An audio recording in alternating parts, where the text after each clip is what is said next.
వీటిలో బ్రేకింగ్ చూస్తున్నాం. మాజీ ఎమ్మెల్యే బీజేపీ నాయకురాలు రేపూరి ప్రకాష్ రెడ్డి కాంగ్రెస్ పార్టీలో చేరేందుకు రంగం సిద్ధమైంది. అయితే పీసీసీ అధ్యక్షులు రేవంత్ రెడ్డితో హైదరాబాద్లో నిన్న సమావేశమయ్యారు. పలకాల నియోజకవర్గం నుంచి బరిలో దింపే యోచనతో ప్రకాష్ రెడ్డిని పార్టీలోకి రేవంత్ రెడ్డి ఆహ్వానించినట్లు తెలుస్తుంది. ఈ విషయమై గతంలో కాంగ్రెస్ పార్టీ నుంచి పిలుపు వచ్చినా రేవూరి ప్రకాష్ రెడ్డి సానుకూలంగా స్పందించలేదని సమాచారం.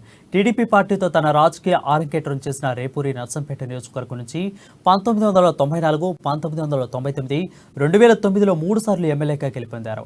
2018 ఎన్నికల్లో కాంగ్రెస్ టీడీపీ పొత్తులో భాగంగా వరంగల్ పశ్చిమ నియోజకవర్గం నుంచి టీడీపీ అభ్యర్థిగా పోటీ చేసి ఓటమి చెందారు. కొన్నాళ్ల తర్వాత బీజేపీలో చేరారు. రానున్న ఎన్నికల్లో నర్సంపేట బీజేపీ అభ్యర్థిగా ఆయన పోటీ చేయనున్నారని ప్రచారం జరుగుతుంది. ఆ పార్టీలో నెలకొన్న కొన్ని ప్రత్యేక కారణాలతో మనస్తాపానికి గురైనట్లు తెలిసింది. ఈ క్రమంలో పీసీసీ అధ్యక్షులు రేవంత్ రెడ్డి నుంచి పిలుపు రాగా హైదరాబాద్కి వెళ్లి కలిశారు.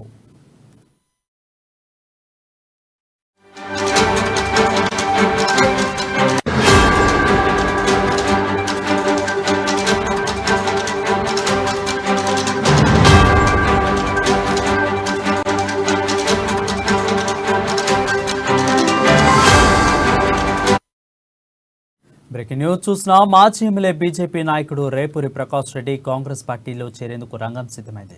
పీసీసీ అధ్యక్షులు రేవంత్ రెడ్డితో హైదరాబాద్లో నిన్న సమావేశమయ్యారు.